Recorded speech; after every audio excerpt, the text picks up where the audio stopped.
Hello, my friends. Welcome to me, your host, Christian Watson. So, my friends, I recently had the privilege of co-authoring a piece in Quillette.com, one of the most, I think, erudite and heterodox outlets for thinkers who are not afraid to challenge the vicious stream of intellectual mediocrity which has overtaken our public discourse. I had the privilege of publishing an essay there about critical race theory and the civil rights movement. In my essay with my friend Kenny Xu, and both of us are in an organization called Color Us United. If you do not know who we are, links will be in the description, and I encourage you, please look us up, Color Us United. We are an operation that is fighting for a race-blind society. We have social media everywhere. Anyway, look us up. Anyway, besides the point. And this article, since it was in Quillette, got quite a bit of feedback, as those articles normally do. And, I've had my fair share of detractors and people who spew venom from their mouth and put it in the air and try to use that to impact my progress, impact my energy. I've had my fair share of that. And in fact, I make a point to keep those people in my comments on my videos. I never delete comments because I want people to see the sentiments of those who are using their energy unwisely. More on that in a moment. There was this individual who particularly struck me, however, because this individual is not just some random internet troll. This individual is, indeed, a professor. This individual matriculated through the education system, went through all of the things that PhDs have to go through to get their PhD, had to defend an idea before a committee of other PhDs, and he had the nerve to lob a sort of anti-intellectual and condescending critique against me and my friend Kenny because we hold a heterodox opinion of race. And so Clara Lehman, the founder of Quillette, she is a wonderful person, by the way. I love the work she does. I love that she has started up this sort of renegade publication that is fighting against these forces. She has compiled his comments very neatly into this thread on Twitter. And so I'm going to read this to you, and I'm going to explain to you exactly why this matters, or should matter to you. So here is Kenny Xu, my friend, promoting our article. Then this is what this professor named Martin Martins said. He said that our article is a variation of the no true Scotsman fallacy. Now, if this was the only critique he had, I would have been fine, because even though this critique is categorically false, no true Scotsman is a fallacy that has to do with two ideas that are related in the same genre, but we argue very compellingly, in my opinion, in this article, that critical race theory and social justice, or critical race theory and civil rights movement, are not in the same genre necessarily, because they have very different moral and intellectual foundations. So if that was the case, I would be fine, because that is a critique of the substance of the ideas and not of the individuals. But he had to say thereafter, it's sad that you do not realize how you're being used. So Claire says, that's patronizing, don't you think? Then Martin says, you're using him, and he needs to realize that sooner or later.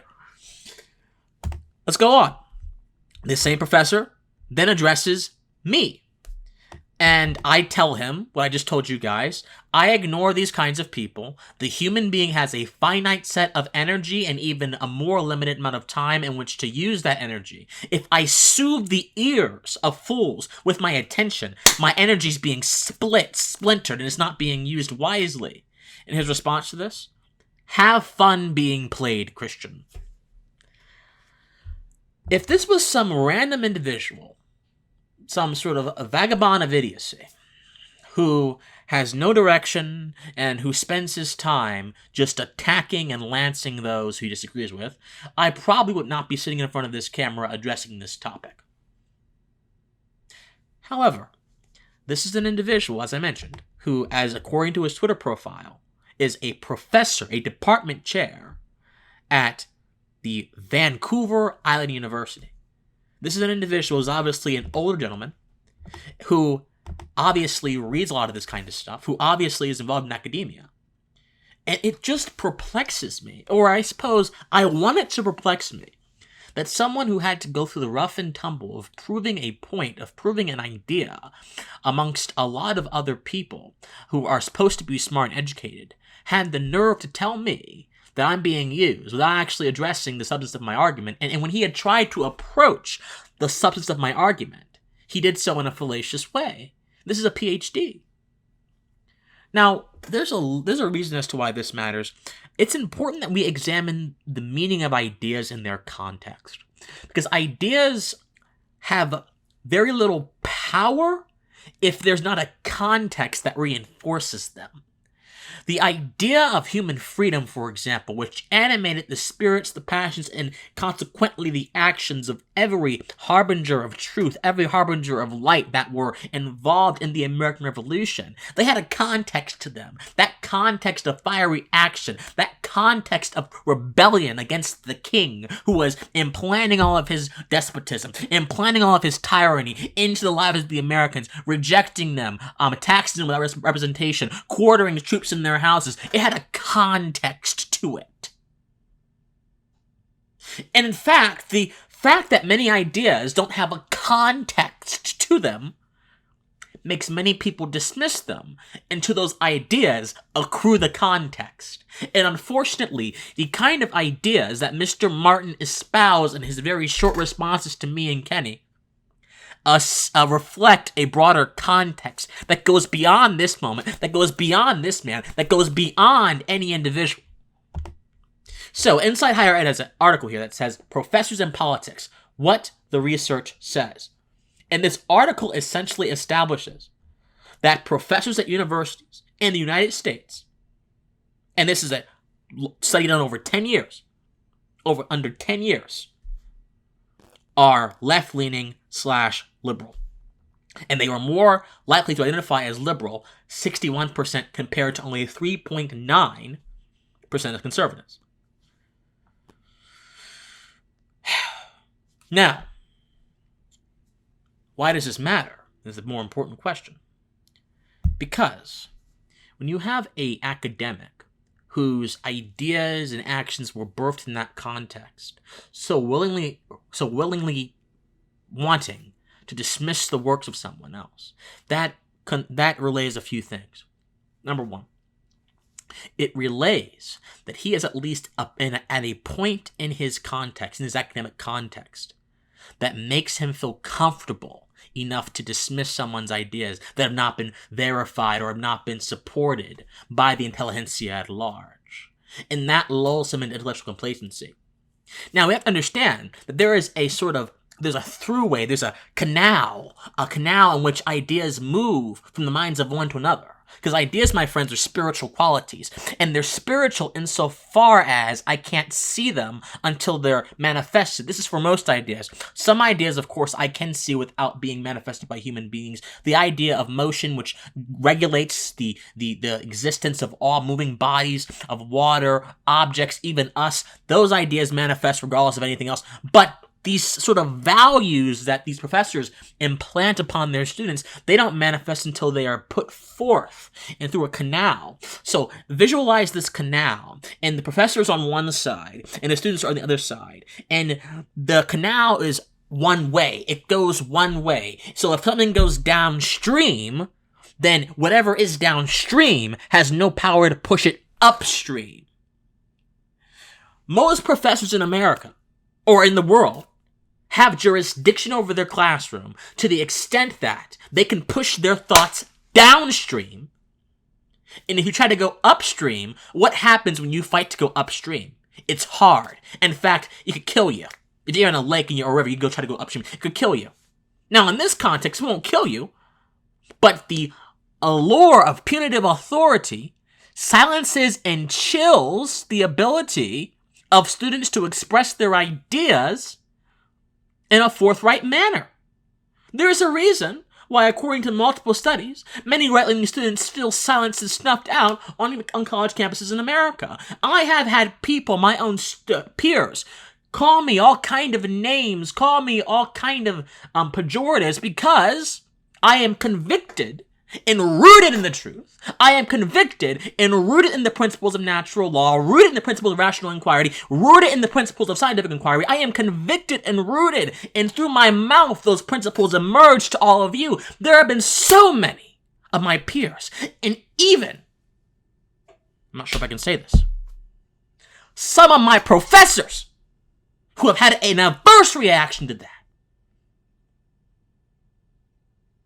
And while these reactions are individual in execution, they are birthed from a predatory context of anti-intellectualism. The fact that this academic felt it right to explain to me, and there have been people making the same point, that me, as a heterodox thinker, has a wrong opinion, and therefore I'm being used, conveys the woke belief that black folks have reduced agency. If you don't believe me, read anything by Will Wilson. Read a guy called Fred Moten, who believes that blackness, the idea of being black, the condition of being black, is formed and shaped by the transatlantic slave trade, and black folks have reduced capacity to act in the world because of systems of power.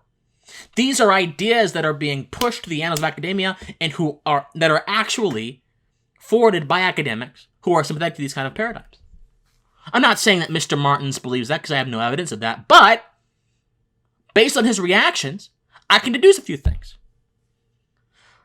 My friends, we need to understand these things, these incidences, these occurrences, as clear examples of an academic context run awry, of clear examples, not just of condescension, but the comfortability to be condescending towards people who you're supposed to be training and rearing for the world.